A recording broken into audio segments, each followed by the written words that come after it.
ನಮಸ್ತೆ ಸ್ನೇಹಿತರೆ, ಇವತ್ತು ನಾವು ಕನ್ನಡ ವ್ಯಾಕರಣದಲ್ಲಿ ದ್ವಿರುಕ್ತಿ ಪದಗಳ ಬಗ್ಗೆ ತಿಳ್ಕೊಳ್ಳುವ.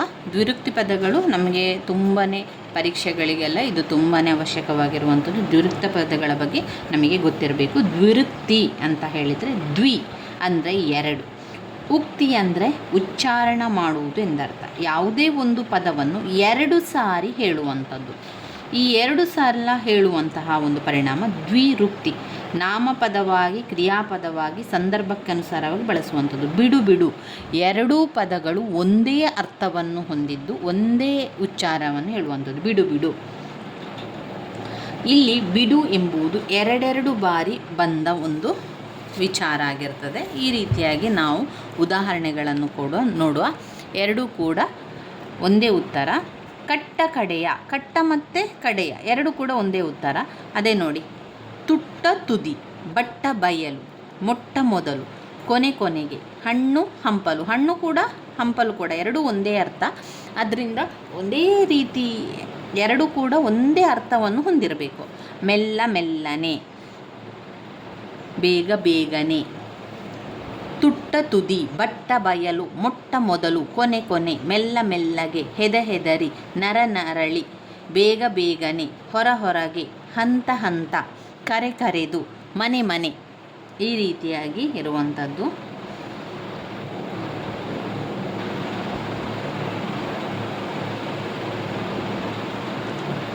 ಇನ್ನಿಲ್ಲಿ ಬರುವಂಥದ್ದು ಛಂದಸ್ಸು.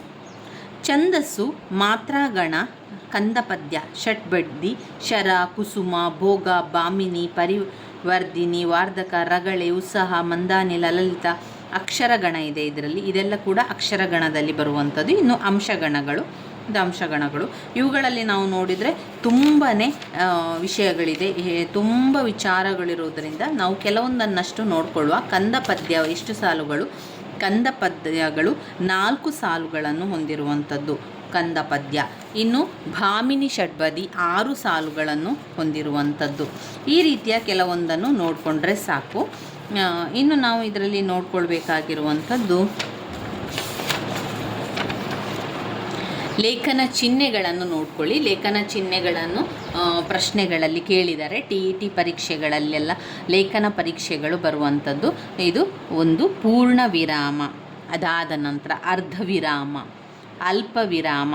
ಪೂರ್ಣ ವಿರಾಮ ಅಂದರೆ ಒಂದು ಡಾಟ್ ಬಂದರೆ ಅದು ಪೂರ್ಣ ವಿರಾಮ. ಅರ್ಧ ವಿರಾಮ ಅಂದರೆ ಒಂದು ಡಾಟ್ ಹಾಕಿ ಕೊಮ ಹಾಕಿದರೆ ಅದು ಅರ್ಧ ವಿರಾಮ. ಅಲ್ಪ ವಿರಾಮ ಅಂದರೆ ಒಂದು ಕೊಮ ಮಾತ್ರ ಹಾಕುವಂಥದ್ದು, ಅದು ಅಲ್ಪ ವಿರಾಮ. ಪ್ರಶ್ನಾರ್ಥಕ ಪ್ರಶ್ನೆ.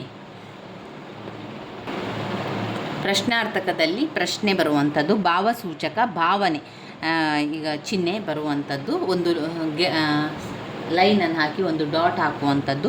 ವಿವರಣಾತ್ಮಕ 2 ಡಾಟ್ ಬಂದರೆ ಅದು ವಿವರಣೆ. ಉದ್ಧರಣ ಚಿಹ್ನೆ ಅಂದರೆ 2 ಮೇಲೆ ಕೊಮ ಬರುವಂಥದ್ದು. ವಾಕ್ಯವೇಷ್ಟನ ಅಂದರೆ ಮೇಲೆ ಒಂದು ಕೊಮ ಮತ್ತೊಂದು ತಿರುಗು ರೀತಿಯಲ್ಲಿ ಕೊಮ ಹಾಕುವಂಥದ್ದು, ಅದು ವಾಕ್ಯವೇಷ್ಟನ. ಓರೆ ಚಿಹ್ನೆ. ಆವರಣ ಚಿಹ್ನೆಯಲ್ಲಿ ಪುಷ್ಪಾವರಣ, ಅಲ್ಪಾವರಣ, ದೀರ್ಘಾವರಣ. ಅಧಿಕ ಚಿಹ್ನೆ. ಸಮಾನಾರ್ಥಕ ಚಿಹ್ನೆ. ಸಂಭೋಗ, ಸಂಯೋಗ ಅಥವಾ ವಿಭಜಿಸುವ ಚಿಹ್ನೆ. ನಕ್ಷತ್ರಾಕೃತಿ. ಇವಿಷ್ಟು ಲೇಖನ ಚಿಹ್ನೆಗಳಲ್ಲಿ ಬರ್ತದೆ. ಲೇಖನ ಚಿಹ್ನೆಗಳನ್ನು ನೆನಪಲ್ಲಿಟ್ಕೊಳ್ಳಿ. ಇನ್ನು ಜೋಡು ನುಡಿ. ಜೋಡಿ ನುಡಿ ನಿಮಗೆ ಗೊತ್ತಿರಬೇಕು. ಜೋಡು ನುಡಿ ಅಂತ ಹೇಳಿದರೆ ಜೊತೆಯಾಗಿ ಒಂದೇ ರೀತಿಯಲ್ಲಿ ಬರುವಂಥದ್ದು. 2 ಬೇರೆ ಬೇರೆ ಅರ್ಥ ಇರ್ತದೆ. ಈಗ ದ್ವಿರುಕ್ತಿಯಲ್ಲಿ ಒಂದೇ ಅರ್ಥ ಇರ್ತದೆ. ಅದು ಅನುಕರಣೆ. ಅನುಕರಣೆಯಲ್ಲಿ 2 ಅರ್ಥ ಇಲ್ಲದಿರುವಂಥದ್ದು ಅನುಕರಣೆ. ಮಿರ ಜಿರ ಜಿರ, ಗುರು ಗುರು, ಈ ರೀತಿ ಬರುವಂಥದ್ದು ಅನುಕರಣೆ. ದ್ವಿರುಕ್ತಿಯಲ್ಲಿ 2 ಪದಗಳಿಗೂ ಕೂಡ ಅರ್ಥ ಇರ್ತದೆ, ಒಂದೇ ಅರ್ಥ. ಮೊಟ್ಟ ಮೊದಲು, ಬೇಗ ಬೇಗ, ಆಮೇಲೆ ತುತ್ತ ತುದಿ, ಹಣ್ಣು ಹಂಪಲು. ಇದು ದ್ವಿರುಕ್ತಿಗೆ ಬರ್ತದೆ. 2 ಒಂದೇ ಅರ್ಥ ಇರ್ತದೆ.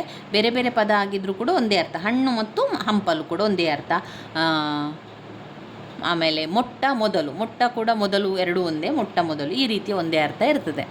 ಅದಾದ ನಂತರ ನಾವು ಜೋಡು ನುಡಿ ಅಂತ ಹೇಳಿದಾಗ ಜೋಡಿಯಾಗಿ ಬರ್ತದೆ. 2ರ ಅರ್ಥ ಬೇರೆ ಬೇರೆ ಇರ್ಬೋದು, ಆದರೆ ಜೋಡಿಯಾಗಿ ಬರುವಂಥದ್ದು. ಸೋಲು ಗೆಲುವು, ನೋವು ನಲಿವು, ತಿಂಡಿ ತಿನ್ನಸು. ಇದರಲ್ಲಿ ನೋಡಿ ತುಂಬಾ ಉದಾಹರಣೆಯನ್ನು ಕೊಟ್ಟಿದ್ದಾರೆ. ನಾವು ಎಲ್ಲವನ್ನು ಕೂಡ ನೋಡ್ಕೊಳ್ಬೋದು. ಅಚ್ಚು ಮೆಚ್ಚು, ತಿಂಡಿ ತಿನಿಸು, ಊರು ಕೇರಿ, ವಿಧಿವಿಧಾನ, ಕೆರೆ ಕಟ್ಟೆ, ಹಾಳು ಮೂಳು, ನೋವು ನಲಿವು, ರೀತಿ ನೀತಿ, ಮನೆ ಮಠ, ಈ ರೀತಿಯಾಗಿ ಅನೇಕ ಅರ್ಥಗಳನ್ನು ಇಲ್ಲಿ ನೋಡ್ಬೋದು. ಜೋಡು ನುಡಿ ಎನ್ನುವಂಥದ್ದು ಭಾಷೆಯನ್ನು ಪರಿಣಾಮಕಾರಿಯಾಗಿ ಬಳಸುವ ಹಿನ್ನೆಲೆಯಲ್ಲಿ ಒಂದು ಪದದ ಜೊತೆಗೆ ಅರ್ಥ ಛಾಯೆಯುಳ್ಳ, ಅರ್ಥಭಾವವುಳ್ಳ ಅಥವಾ ಅದಕ್ಕೆ ಪೂರಕ ಅರ್ಥದ ಮತ್ತೊಂದು ಪದವನ್ನು ಜೊತೆಗೂಡಿಸಿ ಬಳಸುವುದನ್ನು ಪ್ರತಿಯೊಂದು ಭಾಷಾ ಸಮುದಾಯ ರೂಢಿಸಿಕೊಂಡಿರುತ್ತದೆ.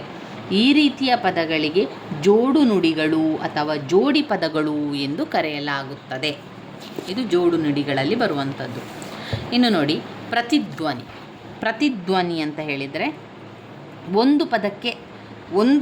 ಮೊದಲನೆಯ ಪದಕ್ಕೆ ಅರ್ಥವಿರ್ತದೆ, ಎರಡನೆಯ ಪದಕ್ಕೆ ಅರ್ಥವಿಲ್ಲದಿರುವಂಥದ್ದು ಪ್ರತಿಧ್ವನಿಸುವಂಥದ್ದು, ಪ್ರತಿಧ್ವನಿ ಅಂತ ಹೇಳ್ತೇವೆ. ಮನೆ ಅರ್ಥ ಇದೆ, ಗಿನೆಗೆ ಅರ್ಥ ಇಲ್ಲ, ಮನೆ ಗಿನೆ. ಊಟ ಗೀಟ, ಆಮೇಲೆ ತಲೆ ಗಿಲೆ, ಮಾನ ಗೀನ, ಹೊಲ ಗಿಲ. ಮೊದಲನೆಯ ಪದಕ್ಕೆ ಅರ್ಥ ಇರ್ತದೆ, ಎರಡನೆಯ ಪದಕ್ಕೆ ಅರ್ಥ ಇಲ್ಲದಿರುವಂಥದ್ದು ಪ್ರತಿಧ್ವನಿ. ಅದಾದ ಮೇಲೆ ಅನುಕರಣೆಯ ಪದಗಳು ಎನ್ನುವಂಥದ್ದು ಎರಡು ಪದಗಳಿಗೂ ಕೂಡ ಅರ್ಥವೇ ಇರುವುದಿಲ್ಲ, ಅದು ಅನುಕರಣೆ. ಕಿರ ಕಿರ, ಮಿರ ಮಿರ, ಜಿರ ಜಿರ, ಜುಳು ಜುಳು, ಗಿರ್ರನೆ, ಪಕ್ಕ ಪಕ್ಕ, ಮಕ ಮಕ, ಲಕ ಲಕ, ಈ ರೀತಿಯಾಗಿ ಎರಡೂ ಪದಗಳಿಗೆ ಅರ್ಥ ಇಲ್ಲದಿರುವಂಥದ್ದು ಅನುಕರಣೆ.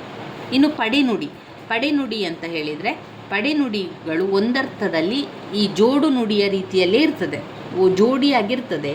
ಆದರೆ ಎರಡೂ ಪದಗಳು ಅರ್ಥಕ್ಕೆ ಬದಲಾಗಿ ಬೇರೊಂದು ಅರ್ಥವನ್ನು ಹೊಂದಿಸ್ತದೆ.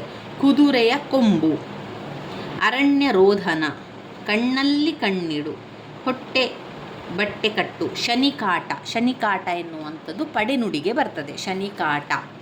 ಈಗ ಜೋಡು ನುಡಿಯಲ್ಲಿ ಎರಡೂ ಪದಕ್ಕೂ ಕೂಡ ಜೋಡಿಯಾಗಿರ್ತದೆ. ಸೋಲು ಗೆಲುವು, ಎರಡು ಪದದ ಅರ್ಥ ಬೇರೆ ಬೇರೆ ಇರ್ತದೆ. ಸೋಲು ಗೆಲುವು ಅದು ಒಂದು ರೀತಿಯ ಪ್ರಾಸಪದ ರೀತಿಯಲ್ಲಿ ಇರ್ತದೆ. ಆದರೆ ಅದೇ ಪಡೆನುಡಿಯಲ್ಲಿ ಒಂದು ಪದ ಇನ್ನೊಂದಕ್ಕೆ ಹೋಲಿಕೆ ರೀತಿಯಲ್ಲಿ ಇರ್ತದೆ. ಆನೆ ಕೊಂಬು, ಶನಿಕಾಟ, ಕಾಲಿಗೆ ಬುದ್ಧಿ ಹೇಳು, ಅದು ಪಡೆನುಡಿಗೆ ಬರ್ತದೆ. ಅನುಕರಣೆಯಲ್ಲಿ ಎರಡೂ ಪದಕ್ಕೆ ಅರ್ಥ ಇರುವುದಿಲ್ಲ, ಅದು ಅನುಕರಣೆ. ಪ್ರತಿಧ್ವನಿ ಅಂತ ಹೇಳಿದರೆ ಮೊದಲನೆಯ ಪದಕ್ಕೆ ಅರ್ಥ ಇರ್ತದೆ, ಎರಡನೆಯ ಪದಕ್ಕೆ ಅರ್ಥ ಇರುವುದಿಲ್ಲ, ಇದು ಪ್ರತಿಧ್ವನಿಯಲ್ಲಿ ಇರ್ತದೆ. ಇದು ನೆನಪಲ್ಲಿಟ್ಕೊಳ್ಳಿ. ಜೋಡಿ ನುಡಿ ಯಾವ ರೀತಿ ಬರ್ತದೆ, ಆಮೇಲೆ ಪ್ರತಿಧ್ವನಿ ಯಾವ ರೀತಿ ಬರ್ತದೆ, ಅನುಕರಣವ್ಯ ಯಾವ ರೀತಿ ಬರ್ತದೆ, ಪಡೆನುಡಿ ಯಾವ ರೀತಿ ಬರ್ತದೆ ಅಂತ ಓದ್ಕೊಳ್ಬೇಕು.